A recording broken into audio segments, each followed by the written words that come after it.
Welcome back, everybody. Thank you for joining me for another week of people analytics in an HR fashion.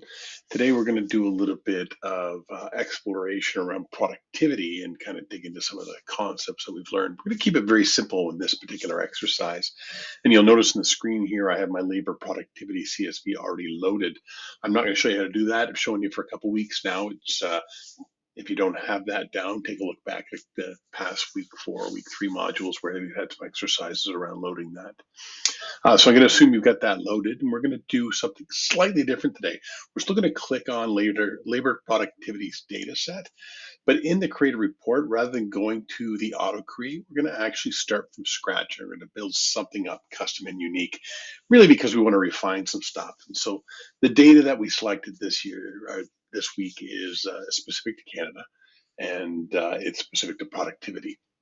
And so we're going to start to go through the data. Now you see our kind of layouts here. It says build visuals with your data.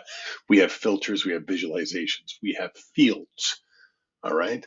What we're going to do first and foremost is start again to put up the what I like to call a canvas that we're drawing on. We're going to pick a type of visualization. We're going to go with a tree map.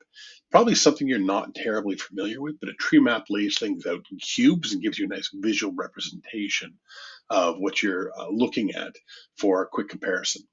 All right, so you're going to see it's up here in the top left corner of your canvas, and I want you to stretch that out so that it becomes a little bit bigger. So when we start putting more data in, it becomes a little bit more meaningful. All right, and then what we're going to do is we're going to start to kind of populate our fields. And to do that, we need to look at their fields over here on the extreme right and expand labor productivity.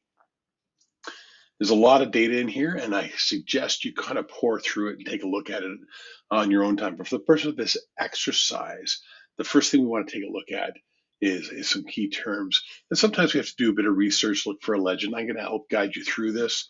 But there might be times where you get data, you're going to have to know what that legend is. In this particular database, we're going to choose geo.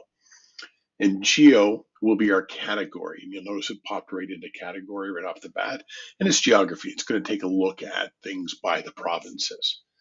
All right. The next thing we want to take a look at here is the details. And you saw that I clicked on geo. I'm going to show you a slightly different way to do this. We're going to take industry and we're going to drag it to details. And this way we know where it's going to go. What we want to do is refine that industry, right? Because you can see here we have some options. So under filters, we click on industry, and it tells us we can have all industries. We can have business sector industries, good producing and service producing. Because we're using a tree map for comparative measures, we want to select good producing and service producing so we see them separately and can do a bit of a comparison. All right. You'll notice that nothing's drawn yet, because if you pay attention to what's the value here, and oddly enough, I use the term values, we have no values to put into this graph yet. And you'll see here in the visualizations field, values is empty. So we have to look over here and decide what we can put in here. And we put in a few different things. If you hover over this one, it tells you it's labor productivity and related measures. And this is a count of related productivities in those measures. Not really going to give us a lot of detail. But if we kind of pull down to value here, we'll notice that when we hover over it, it pops up and it says, hey, labor productivity value. And this will tell us what the labor productivity number was for that region. And so that's what we really want to be in our values field. And as soon as we do that, you'll notice that our tree map is completely populated. And you'll notice that we have boxes marked Northwest Territories, Saskatchewan, Ontario, etc. And you notice we have boxes that show goods producing businesses versus service producing businesses, and the productivity counts for those things in each one of those provinces. All right. So you get the base foundation that you need now to do the exercise that is the follow-up to Module 2. All right.